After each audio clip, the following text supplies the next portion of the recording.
Good evening, and welcome to the WASC News. I'm Ed, Education. And I'm Al Jabra. Today's top story is Schoolwide Learner Outcomes, or SLOs.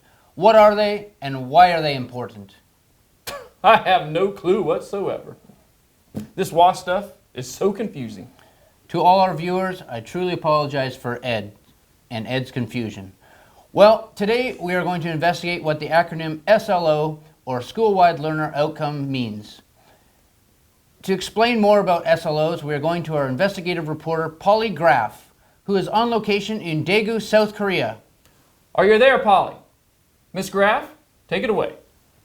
Hi, Ed and Al. Well, today I am visiting with one of Korea's finest schools, Daegu International School. I will be interviewing numerous members of DIS's faculty, staff, and students to find out just what exactly SLOs are and why schools put them into place. With me is the first school's headmaster, Jean Yus. Hi, Polly. I'm really excited to be speaking with you today, but nervous too. I get nervous around pretty girls. Thanks for visiting DIS today.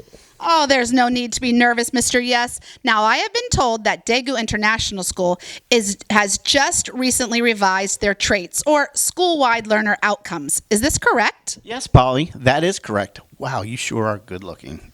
At your job, Of course I am. So can you please explain to our viewers what Daegu International School's new SLOs look like? Sure. We came up with a much simpler way of explaining our traits or our school-wide learner outcomes. We decided on We Are DIS. We are D for determined, and under that heading are the subheadings of responsible, meaning doing the right thing, collaborative, meaning being an active team member, confident, meaning believing in yourself and your abilities. I is for intellectual, and under that heading are the subheadings of creative, meaning being expressive and imaginative, analytical, meaning thinking things through carefully, literate, meaning having effective reading, writing, speaking, and listening skills. And S is for successful. And under that heading are the subheadings of globally minded, meaning thinking about things on a global level, respectful, meaning having good character, being polite, honest, and kind, well-rounded, meaning having a balanced life, school, health, and social. All really, really important things. You know what? You really are a genius. Thank you. Now, let's meet with some of the DIS teachers to see how these school-wide learner outcomes are put into action around the school. Thank you for your time. Back to you guys in the studio. Thanks, Polly. Well, that certainly was a lot of interesting information. What did you think of that interview, Ed? That's a lot of information. Okay, yeah, same as usual, I guess. Let's go back to Polly Graff with another interview with one of DIS's teachers.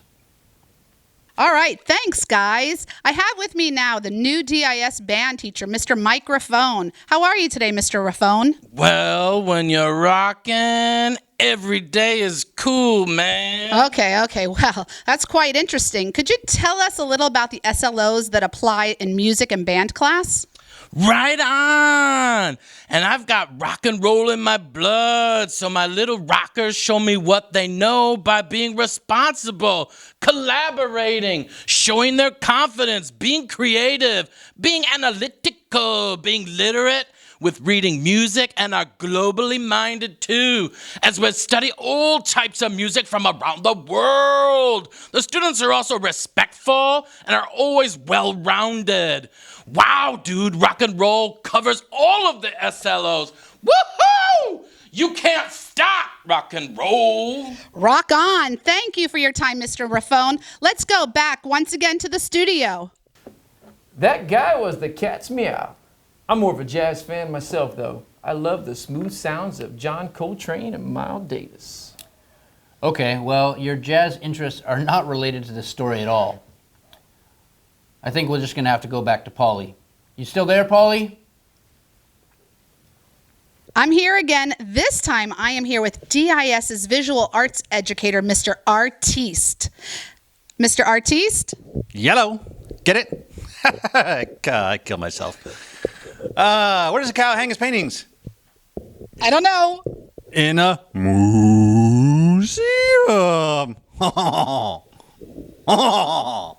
Hopefully I won't be. Well, Mr. East, can you tell me about the SLOs that are utilized in art class? Sure. Well, off the top of my head, hey, this is supposed to be on top of my head. Off the top of my head, I need to be responsible, collaborative, confident, und creative.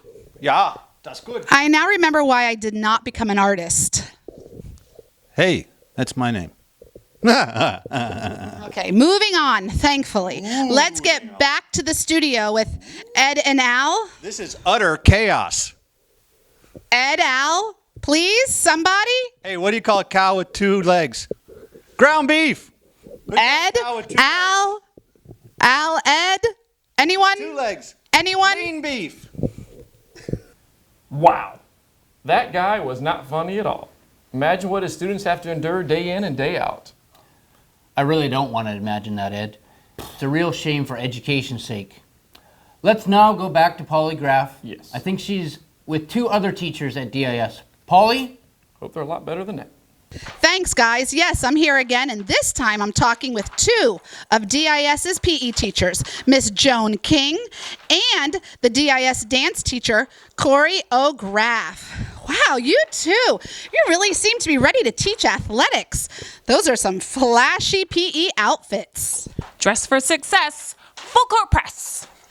This old thing, although I know I still look good. Well, our viewers are an inquisitive bunch, and they are interested in the ways that DIS's SLOs are met in dance and PE. Can you tell our viewers a little bit more? Of course, whenever you participate in sports, you want to be confident and collaborative. I'm not sure why you're using that megaphone during our interview. Seems a bit much. Mr. O'Graff, how do the school-wide learning outcomes apply in dance? Well, I just think dance should be creative, expressive, and imaginative. Dancing is like dreaming with your feet. Once you begin, you never know where your dreams might take you. And can't we all just dream a little bit more? Life isn't just waiting for the storm to pass. It's learning to dance in the rain. Wow, that's very emotional. Ed and Al, back to you. That was so beautiful. Don't you think so, Al? I think I need to call my mom, tell her what she means to me. Yes. Also, Polly, thank you for all you do. You're a wonderful person. We don't tell you that nearly enough. Let's go back to you now, Polly. Take it, Polly. You do it. Okay, wow. Can you say awkward? Oh, well, lastly, I am meeting with the school's head cafeteria chef, Pete Zaria. Hi there, Mr. Zaria. Buongiorno, it's me, Pizzeria. Yes, I know. That's why I used your name when introducing you. Well, anyways, can you explain how the school-wide learner outcomes are part of the school's cafeteria? See, in the cafeteria, you know, I make it the pasta, I make it the pizza. But the pasta and the pizza, they're not just healthy. So we got the frutta, we got the vegetables, the kids mix, they eat. It's good, it's healthy. And then they be polite. They say please, you know, the grazie, and they say thank you, you know, kamsahamnida, and they push in the chair, and so they be respectful kids. Grazie, Mr. Zaria. And now back to you guys in the studio. Ed, Al. Thank you, Pizzeria. I am starving. What do you say we have some dinner, Al? Well, Ed, it's 8:10 a.m., so I don't think that's going to work for us right now. 8:10, this is the 6 o'clock news. But it's still 8:10, Ed. I'm a little confused. Well, there's no surprise again there. I guess we're going to have to close off for today. Until next time, WASC News, stay classy, Daegu!